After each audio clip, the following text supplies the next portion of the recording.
CapCut use করে আমরা কিভাবে ব্যাকগ্রাউন্ডে টেক্সট দিব এবং ওই টেক্সটটা যাতে খুবই প্রফেশনাল মানের কিভাবে হয় ওইটা আমরা আজকে ভিডিওতে দেখবো।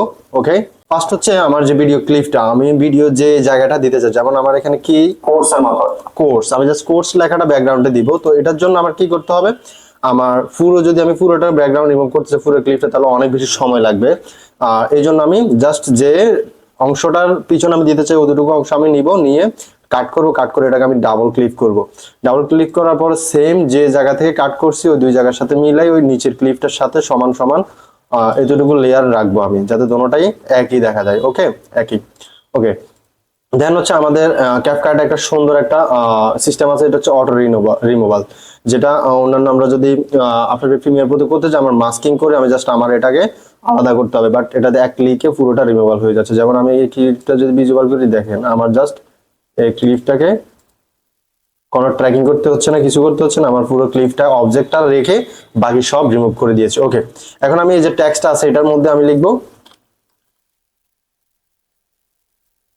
কোর্সটা আমি কোথায় নিব, কোর্সটা আমি এই লেয়ারটার নিচে রাখবো, তাহলে আমার ব্যাকগ্রাউন্ডে এটা অলরেডি চলে গেছে। ওকে, কোর্স, এখানে আমি যে ইফেক্টগুলো আছে ইফেক্টগুলো একটু বাদ দিয়ে দিই, তাহলে আবার এটা করতে ইজি হবে। ওকে, এটার অপাসিটি মেবি কম নাকি দেখি তো, 100। ওকে, আমার এটা পিছনে চলে গেছে টেক্সটটা। এখন টেক্সটটাকে আমার খুবই প্রফেশনাল মানে করতে হবে।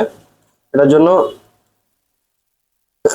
আমি করব কি, আচ্ছা এটার জন্য আমি ফার্স্ট হচ্ছে গ্লোটা ইউজ করতে পারি। এখানে গ্লো ইউজ করে আমার একটু রেঞ্জটা কমিয়ে দিয়ে ইন্টেন্সিটিটা বাড়িয়ে বা ইন্টেন্সিটিটাকে কমিয়ে দিয়ে রেঞ্জটাকে বাড়িয়ে দিতে পারি।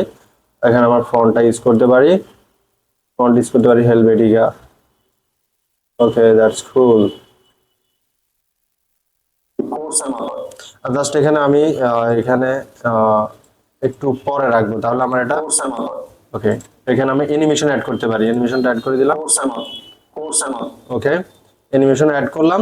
এরপর হচ্ছে আমি চাইলে এটাকে এটা একটা স্টাইলে করা যায়, আরেকটা স্টাইলে করা যায় হচ্ছে আমার এখানে দেখেন, এখানে কোর্সের আর্টটা কিন্তু দেখা যাচ্ছে না, আমি চাচ্ছি যে ওইটাও দেখা যাক। ওইটা আরেকটা স্টাইল, ওইটা কিভাবে করব, এখান থেকে আমি ফার্স্ট হচ্ছে গ্লোটা বাদ দিয়ে দিব, তাহলে আমার জিনিসটা আরো মনে হয় সুন্দর হবে। গ্লোটা আমি বাদ দিয়ে দিলাম, দিয়ে সেম যে ক্লিপটা আছে ওইটাকে আমি নিব, কপি করব, সেম বরাবর রাখবো, রেখে এই ক্লিপটা বরাবর রেখে জাস্ট উপরে ওই লেয়ারটার উপর দিয়ে দিব, তাহলে আমার এটা দেখেন এরকম দেখাচ্ছে। ওকে, এখন আমি এটার মধ্যে একটা কাজ করব, কাজটা হচ্ছে এখানে আমার স্ট্রো নামে একটা অপশন আছে, এই স্ট্রোক, এখান থেকে আমি এটাকে হালকা করে আমি ব্ল্যাকটা রাখবো একবারে নরমাল। ওকে, ওকে, এখন আমার এই ক্লিপটাকে আমি কনফার্ম ক্লিপে নিয়ে যাব। এবার আমি চাইলে কালারটা চেঞ্জ করে দিতে পারি, কালারটা গ্রিন রাখি, তাহলে যে কোনো কালার রাখলেই হবে, গ্রিন রাখি। ওকে, এখন আমি এটাকে কনফার্ম ক্লিপে নিয়ে যাব, নিয়ে যাওয়ার পর আমি এটাকে মাস্কিং করব, মাস্কিং না, আমি রিমুভ বিজি, এখানে আমি কালার পিকারটা ইউজ করে আমি জাস্ট এখান থেকে এটা আবার দিয়ে দিব এই। ওকে, দ্যাটস কুল। দেখেন এটা কিন্তু আমার এটা অনেক সুন্দর দেখাচ্ছে যে লেখাটা। ওকে, এটাকে আমি ধরলাম আর এটাকেও আমি সিলেক্ট করলাম করে এটাকে আমি নিচে নিয়ে আসলাম, আমি যেখানে নিয়ে যাই এই দেখছেন, তাহলে আমার পিছনেরটা দেখা যাচ্ছে। এটা ট্রেন্ডিং একটা আমার টেক্সট ইফেক্ট, এটা অনেক বেশি সুন্দর, ব্যাকগ্রাউন্ডের সাথে সাথে লেখাটা আমার দেখা যাচ্ছে। ওকে, আশা করি আপনারা বুঝতে পারছেন কিভাবে ব্যাকগ্রাউন্ডে আমি একটা টেক্সট ইউজ করতে পারি, আমাকে খুবই প্রফেশনাল মানে। ঠিক আছে, বেস্ট অফ লাক, দেখা হবে নেক্সট ভিডিওতে।